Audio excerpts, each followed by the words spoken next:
Guys Canada के backlog का बहुत बड़ा इशू चल रहा है इस वक्त भी। एज ऑफ सितंबर एंड में अब है और सितंबर इनटेक के स्टूडेंट्स का वीज़ा अभी तक नहीं आया है। काफ़ी लोगों के आ चुके हैं, काफ़ी लोगों के अब धीरे धीरे आ रहे हैं। तो अब बेसिकली जो लास्ट ऑप्शन रह गया है सबके पास वीज़ा डिसीजन, अगर हाँ पॉजिटिव आया है तो डेफर कराना जनवरी या मई इनटेक के लिए।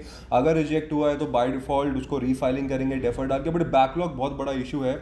अब इसकी वजह से अगर मैं एम्बेसी के पोर्टफोलियो के हिसाब से एग्जैक्ट नंबर्स आपको बताऊं, एज ऑफ जुलाई 2021 जहां ये बैकलॉग 14 साढ़े 14 लाख था, बढ़ के वो बैकलॉग 27 लाख हो गया था जुलाई 2022, एक साल बाद इस साल 27 लाख बैकलॉग था। तो एवरीबडी वॉज एक्सपेक्टिंग कि वीज़ाज काफ़ी ज़्यादा डिले हो रहे हैं और बैकलॉग ये बढ़ेगा बिकॉज रीफाइलिंग बहुत ज़्यादा हो रही है, नई एप्लीकेशन बहुत जा रही है और कनाडा में काफ़ी रश जा रहा है। बट बेसिकली अच्छी न्यूज़ ये है कि एज ऑफ सितंबर मिड 2022 जब भी हम ये शूट कर रहे हैं, बेसिकली बैकलॉग इनका एग्जैक्ट बैकलॉग मैं आपको बताता हूँ 25,83,827। ऑल वीज़ा कैटेगरी, चाहे वो पीआर की हो, सिटीजनशिप की हो, tourist visa, visitor visa, study visa, work permit, कोई भी वीज़ा एप्लीकेशन हो, टोटल कनाडा के पास 25,83,000 या 25,84,000 आप लमसम कह सकते हैं वीज़ा एप्लीकेशन पेंडिंग है। अब इसको अगर मैं डिविजन्स में डालूँ तो परमानेंट रेजिडेंसी की एप्लीकेशन है 5,13,923। टेम्परेरी रेजिडेंस वीज़ा जिसमें आपका विजिटर, स्टडी परमिट और वर्क परमिट, ये तीनों मेजर कैटेगरीज आती हैं, इनकी सबसे ज़्यादा एप्लीकेशंस हैं 16,98,284 और सिटीजनशिप की एप्लीकेशन है 3,71,620। तो मोटा मोटा अगर मैं टीआरवी पे आऊँ जिसमें आपका स्टडी वीज़ा, वर्क परमिट और विजिटर वीज़ा आता है, उसमें ऑलमोस्ट एवरेज आप 17 लाख मान के चलिए कि एप्लीकेशन पेंडिंग है आज के दिन में भी। और अगर मैं इसको और डिविजन्स में आगे इन डेप्थ आपको मैं बताऊँ तो अब बेसिकली कनाडा एम्बेसी बैकलॉग को टैकल करने के लिए क्या कर रहा है, as per the immigration minister उनके जो है 1.1 मिलियन, विच मीन्स की अप्रॉक्सीमेटली 11 लाख फाइल्स ऐसी हैं जो अभी भी सर्विस स्टैंडर्ड टाइम के अंदर है, विच मीन्स की जो डिले नहीं हुई हैं। या ये मान के चलिए उन्होंने जैसे बोला है कि हम 12 हफ्ते या 11 हफ्ते लेंगे स्टैंडर्ड सर्विस टाइम के लिए, तो 26 लाख में से 25-26 लाख में से 11 लाख फाइलें अभी भी अपने 12 हफ्ते के टाइम स्पैन के अंदर हैं जिनको वीज़ा डिसीजन टाइमली या तो मिल चुका है या मिलने वाला है। इसके अलावा 1.3 मिलियन, ऑलमोस्ट 13 लाख ऐसी एप्लीकेशंस हैं जो बैकलॉग में है।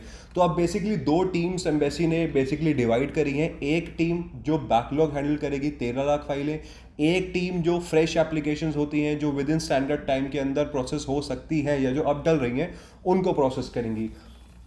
अब काफ़ी केसेस में आपने देखा होगा कि अगर किसी का वीज़ा मार्च, अप्रैल या मई 2022 का डला है जिसका वीज़ा अभी तक नहीं आया है, ऑन द कॉन्ट्रेरी किसी का वीज़ा शायद अभी जून या जुलाई में डला था, उसका वीज़ा का डिसीजन शायद आ चुका होगा। तो सबसे पहला क्वेश्चन सबके माइंड में ये था कि यार मेरा अप्रैल मई का अभी भी पेंडिंग है, जून जुलाई वाले का आने शुरू हो गया, तो मेरा अब तक डिसीजन क्यों नहीं आया।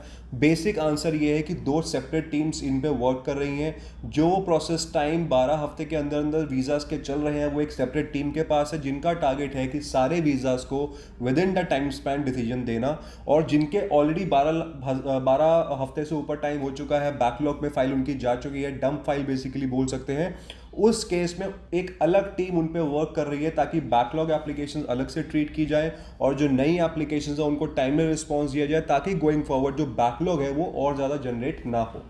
तो गाइस फाइनली अच्छी न्यूज़ ये है कि जो बैकलॉग हमने एक्सपेक्ट किया था कि शायद इस साल के एंड तक 27, 28, 29 या 30 लाख पहुंच सकता है और वीज़ा डिसीजंस और ज़्यादा डिले होंगे, ज़्यादा अच्छी न्यूज़ ये है कि बैकलॉग अब ऑलमोस्ट 1 लाख एप्लीकेशन से कम हुआ है। जहां 27 लाख फाइलें अप्रॉक्सीमेटली पेंडिंग थी जुलाई 2022 में, सितंबर एंड में ये फाइलें 26 लाख पेंडिंग, एग्जैक्ट फिगर 25,83,000 है, ऑलमोस्ट 26 लाख पेंडिंग है। मतलब 1 लाख का बैकलॉग एप्लीकेशन कम हुआ है।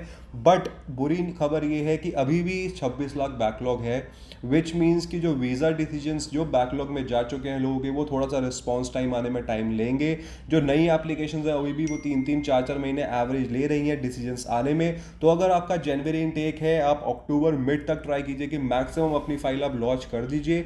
अगर अक्टूबर से डिले होता है तो do not waste your time कि आप वीज़ा डाल के ये एक्सपेक्ट करें कि जनवरी इनटेक तक आपको वीज़ा मिल जाएगा। In that case defer your intake to the next possible January या September intake and file the visa at that time. तो guys if you have any particular question you can comment down in the below section. और काफ़ी लोगों के inquiries आई थी basically statement of purpose SOP को लेके। So if you need any assistance कि किसी को वो चेक कराना है या कुछ असिस्टेंस चाहिए उसमें भी पर्टिकुलरली, तो नीचे जो नंबर है मेरी टीम का, you can contact on that number. A person will be able to answer all your queries on timely basis. Thank you.